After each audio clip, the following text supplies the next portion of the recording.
Hello everyone, स्वागत है आपका exam on education YouTube channel पर। 5 ऐसी मिस्टेक्स हैं जो आप लोगों को अवॉइड करनी है अपने सीआईएल के एग्जाम की प्रिपरेशन करने के दौरान।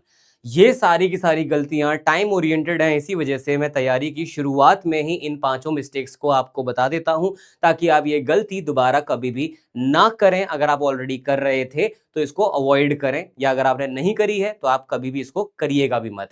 तो आइए देखते हैं वो कौन सी ऐसी 5 मिस्टेक्स हैं जो आपके कोल इंडिया लिमिटेड में, जो आपका पूरी की पूरी तैयारी है, जो एग्जामिनेशन में सिलेक्शन की प्रोबेबिलिटी है उसको जीरो कर सकता है। उनको एक एक करके समझते हैं। यहां पर देखिए, हमारा जो सबसे पहली मिस्टेक है that is the technical trap. हमारे पास कई बार ये चीज रहती है कि टेक्निकल तो मेरा स्ट्रांग है, नॉन टेक्निकल बाद में कर लेंगे। ये जो माइंडसेट है ये बहुत बड़ा प्रॉब्लम क्रिएट कर सकता है। क्या कि क्यों ना हम एक काम करें, अगर हम अभी सिर्फ टेक्निकल पढ़ लें और नॉन टेक बाद में पढ़ लेंगे तो अपना काम बन जाएगा। चैंपियंस, ये कोल इंडिया लिमिटेड है। कोल इंडिया लिमिटेड एग्जामिनेशन के अंदर, अगर आपको ना पता हो मैं आपको याद दिला देता हूं, यहाँ पर 100 सवाल आपके आएंगे नॉन टेक से और 100 सवाल आएंगे टेक से। मुझे बस इतना बता दो कि जब आपके नंबर आएंगे तो क्या उसमें कोई ये देखेगा कि आपने यार टेक्निकल में क्या बढ़िया ना काम किया? क्या आप सिर्फ टेक्निकल के आधार पर सिलेक्शन ले पाएंगे? बिल्कुल भी नहीं। यहां पर आपको पता है कि नेगेटिव मार्किंग नहीं है, तो क्या टेक और क्या नॉन टेक दोनों में मन नंबर हमें लेकर के आने हैं।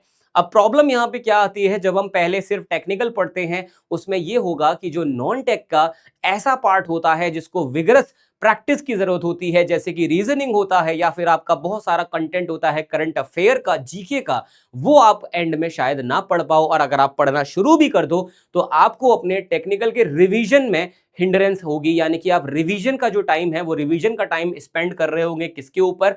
आप इसको स्पेंड कर रहे होंगे आपके सिर्फ और सिर्फ नॉन टेक के सिलेबस को कंप्लीट करने में। अब इसका सोल्यूशन क्या है? Solution is pretty simple.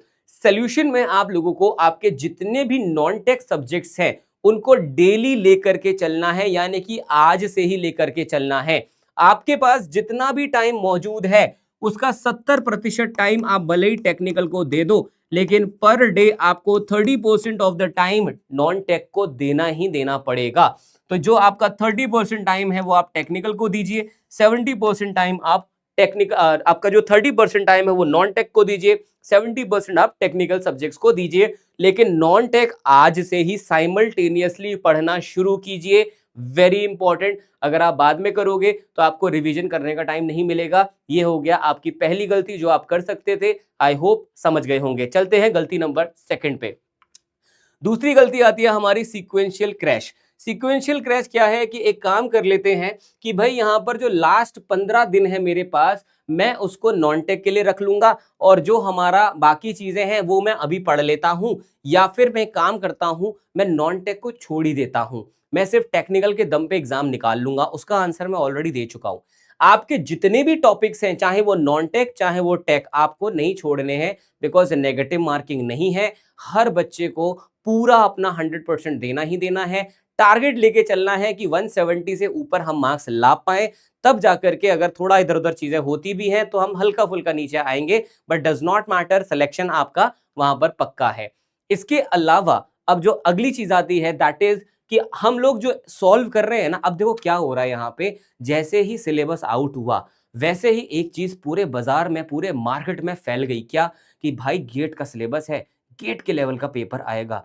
और बच्चों को तो चलो ये बात लगी होगी क्योंकि उन्हें नॉलेज नहीं होती, उनको ये चीज शायद नहीं पता। हो सकता है आप लोग फर्स्ट टाइम प्रिपरेशन कर रहे होंगे सीआईएल एग्जाम की, कभी भी आपने तैयारी ना की हो, तो आपको अगर ऐसा लगा हो कि गेट का सिलेबस है तो गेट लेवल के क्वेश्चन आएंगे तो मैं फिर भी समझ लूं। लेकिन मार्केट में बैठे बहुत से फैकल्टी, बहुत से टीचर ये फालतू बोल रहे हैं, ये फालतू बकवास कर रहे हैं कि गेट का सिलेबस आया है इसका मतलब गेट से रिलेटेड ही क्वेश्चन आएंगे। दिमाग, दिमाग इज वेरी इंपॉर्टेंट नाउ अडेज बेटा। दिमाग अगर होगा तो हम एक चीज सोच पाएंगे कि हमारे पास गेट में मात्र 65 सवाल होते हैं 180 मिनट में, जिन्हें हमें सॉल्व करना होता है। दिमाग ये कहता है कि हर एक क्वेश्चन के लिए मेरे पास 2.5 मिनट से भी ज्यादा का वक्त अवेलेबल होता है। वहीं मेरा दिमाग ये भी मुझे बताता है कि सीआईएल के एग्जाम में मेरे पास 180 मिनट के अंदर 65 नहीं 200 सवालों को सॉल्व करना है। यानी कि मेरा दिमाग फिर से ये बोलता है कि मात्र 56-57 सेकंड्स ही होंगे मेरे पास जिनमें मुझे एक क्वेश्चन को सॉल्व करना है। कोई भी दिमाग वाला व्यक्ति ये नहीं कह सकता कि गेट का सिलेबस और सीआईएल का सिलेबस सेम आएगा, या आई मीन सिलेबस सेम आएगा लेकिन लेवल सेम आएगा। तो लेवल बिल्कुल सेम नहीं आएगा। तो ये वाली गलती मत करना कि आप गेट के क्वेश्चन सॉल्व करो, प्रैक्टिस करना शुरू करो, या फिर आप जूनियर इंजीनियर या आरआरबी के क्वेश्चन सॉल्व करने बैठ जाओ। वो मत करना, बिकॉज आरआरबी के अंदर सिलेबस बहुत अलग है। उसके अंदर बहुत ही सरफेस लेवल के क्वेश्चंस पूछे जाते हैं, और यहां पर आपको जो क्वेश्चंस पूछे भी जाते हैं बहुत ही कॉन्सेप्चुअल पूछे जाते हैं, जिन्हें आंसर करने में वक्त भले ही 56 सेकंड लगे, लेकिन उसके पीछे की तैयारी को 100% आपने अगर 50-60 दिन नहीं दिए हैं तो शायद आप उनको टिक ना भी कर पाए। ऐसे सवाल आपको देखने को मिलते हैं। तो आप गलत तरीके के अगर क्वेश्चन सॉल्व करोगे तो आपकी प्रैक्टिस अच्छी नहीं होगी, और ये आपको एग्जाम डे वाले दिन समझ आएगा। तो अवॉइड करिए इस बात को। सिलेबस भले ही गेट का है, पर हमें जो क्वेश्चन सॉल्व करने हैं वो सीआईएल के स्तर के ही करने हैं। इस चीज को हमें याद रखना है। हम गलत जो एग्जाम है उसकी तैयारी, गलत एग्जाम के जो सवाल है अगर आप वो लगाओगे तो प्रैक्टिस कहीं ना कहीं आपकी इंटरफेयर हो जाएगी। तो ये चीज आपको याद रखनी है कि सिलेबस। और भाई कोई ये भी बोलता है कि भैया यहाँ तो ये सिलेबस आया है तो सेमेस्टर का सिलेबस दे दिया है। अरे यार, टेक्निकल एग्जाम्स जितने होते हैं ना इंडिया के अंदर, गेट का सिलेबस सारे एग्जाम्स के कंपैरिजन में सबसे छोटा सिलेबस होता है। इतने सारे सब्जेक्ट्स होते हैं जो गेट में आते ही नहीं है। तो सेमेस्टर का एग्जाम के बराबर सिलेबस कैसे है यार? कुछ तो एनालिसिस करना चाहिए लोगों को बोलने से पहले। तो champions, do not worry about it. बहुत कंसाइज सिलेबस होता है गेट का। अब गेट में तो क्या रहता है कि भाई आपसे डेप्थ में क्वेश्चन पूछते हैं, इसीलिए वो सिलेबस थोड़ा सा ज्यादा टाइम लेता है पढ़ने में। लेकिन ये सिलेबस क्योंकि सरफेस लेवल के क्वेश्चन हैं, 56-57 सेकंड्स आपके पास मौजूद हैं, तो आपको यहाँ पर उतना डेप्थ में जाने की जरूरत नहीं है, डेरिवेशंस पढ़ने की जरूरत नहीं है, क्योंकि डेरिवेशंस के लिए आपको टाइम लगेगा। कैलकुलेशन अगर मल्टी लेवल कैलकुलेशन है तो वो भी क्वेश्चन यहाँ पे नहीं पूछे जाते हैं। इसके अलावा यहाँ पर जो हमारी हायरार्की होनी चाहिए क्वेश्चंस को लेकर के, अगर मैं बात करूं, आपको पहले तो प्रीवियस ईयर क्वेश्चन ही लगाने चाहिए ताकि आप स्तर समझें कि किस स्तर के सवाल यहाँ पर पूछे जाते हैं। एक बार आप ये कर लें, इसी की जैसे आपको ऑब्जेक्टिव एमसीक्यू और सॉल्व करने हैं, और फिर इसी के जैसे नए सवाल और सॉल्व करिए। फिर आप सीधे मॉक टेस्ट दीजिए, ऐसे मॉक टेस्ट जिसमें आपसे सीआईएल लेवल के ही क्वेश्चन पूछे हो। ये जूनियर इंजीनियर वाले क्वेश्चन अगर आपको किसी टेस्ट सीरीज में दिख जाए, पैसा वापस मांग लेना तुरंत से पहले, बिकॉज यहाँ पर वो वाले क्वेश्चंस आपसे कोई नहीं पूछने वाला जो जूनियर इंजीनियर्स के एग्जाम में आते हैं, बिकॉज वहाँ का वेटेज बिल्कुल अलग चलता है, वहाँ का जो हमारा लेवल ऑफ सवाल है वो बिल्कुल अलग चलता है। इसके बाद देखिए आ जाता है कंफर्ट जोन प्रैक्टिस। अब कंफर्ट जोन प्रैक्टिस क्या है सर? कंफर्ट जोन प्रैक्टिस ये हो जाती है कि हम एक बार यहाँ पर एक चीज समझिए, मैंने अभी क्या बताया पिछले उसमें, 56 सेकंड है केवल। अब मान लीजिए हमने ये समझ भी लिया कि 56 सेकंड है, लेकिन जब हम प्रैक्टिस कर रहे हैं नए सवालों की, हम उसमें क्या कर रहे हैं, हम आराम से अपना तसल्ली से क्वेश्चन सॉल्व कर रहे हैं, धीरे धीरे धीरे धीरे धीरे धीरे करके। लेकिन वहां पर एग्जाम में बेटा आपके पास इतना टाइम नहीं होगा।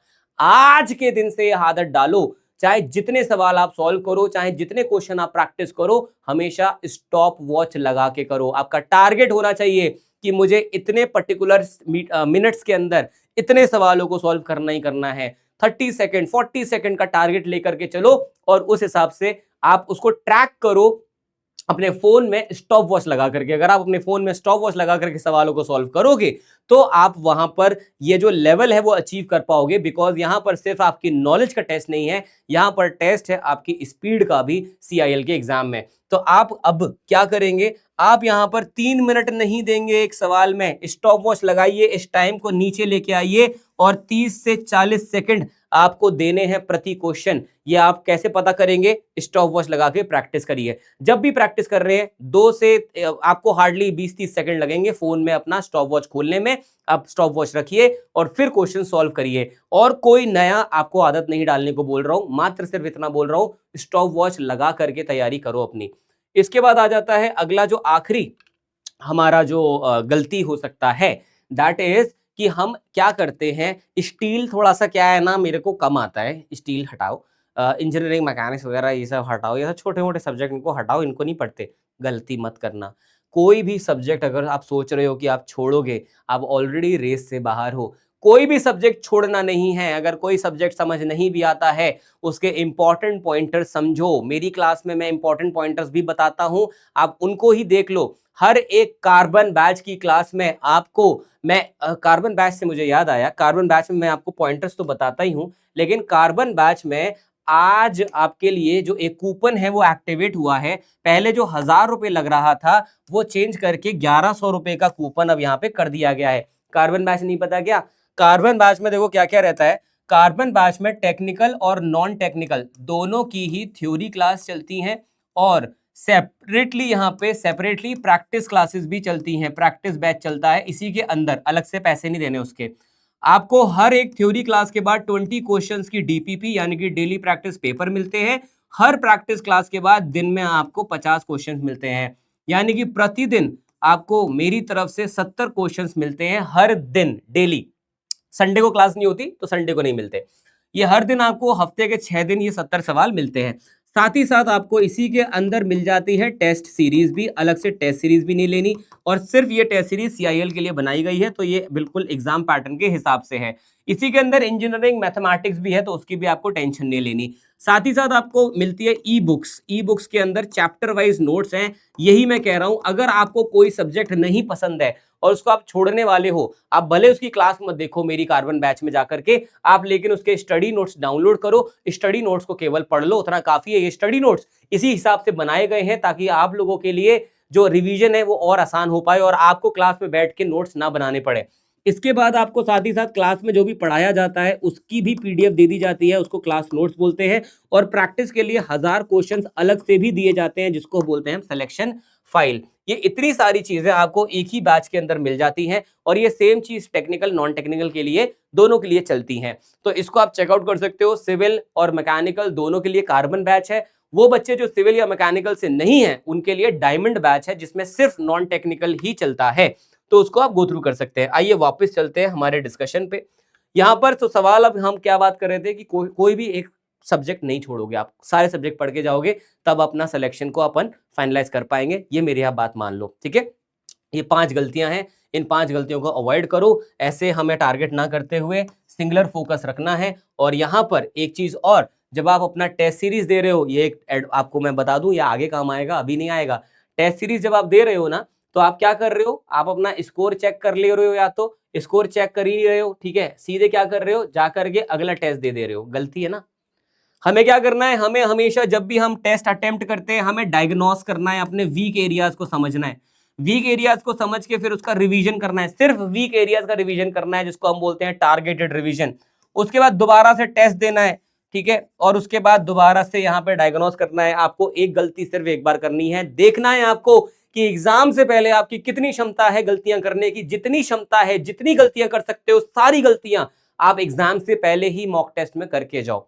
इसीलिए एग्जाम ऑन आपको जो टेस्ट सीरीज देता है अपने कार्बन बैच के साथ, उसमें 50 टेस्ट बोलता है कि 50 टेस्ट देंगे, लेकिन 60 से 65 सब आपको टेस्ट मिनिमम मिलेंगे। ये मैं आपको बता देता हूं। मैं फिर बोल दूं, लिखित में आपको 50 ही बोला जाएगा कि 50 टेस्ट रहेंगे, पर मैं आपको यहां पे बोल के जा रहा हूं, ये वीडियो यहीं पे मौजूद रहेगी, बाद में भी टेस्ट आपको 50 से ज्यादा मिलेंगे। आप देख लीजिएगा, क्योंकि ये हमारा रिकॉर्ड है, चाहे वो एचपीसीएल का एग्जाम हुआ हो, चाहे और एग्जाम हुए हो, जितना बोलते हैं उससे ज्यादा डिलीवर करते हैं। यही रीजन है कि जो बच्चे हैं वो सेलेक्ट भी होते हैं। जैसे कि एचपीसीएल का रिजल्ट जो है आ चुका है, और जो कुछ बच्चों का ऑलरेडी हो गया है जीडीपीआई वगैरह उनका, और क्या नाम है, अभी मेडिकल है, इसीलिए मैं रिवील नहीं कर रहा हूँ एग्जैक्टली कौन है क्या है। जैसे ही उनका मेडिकल वगैरह डन हो जाएगा, उनका नाम और उनको जो है हम यहाँ पे बुला करके आपको बात भी करवाएंगे कि भाई कैसे उन्होंने किया था, सारी कहानी।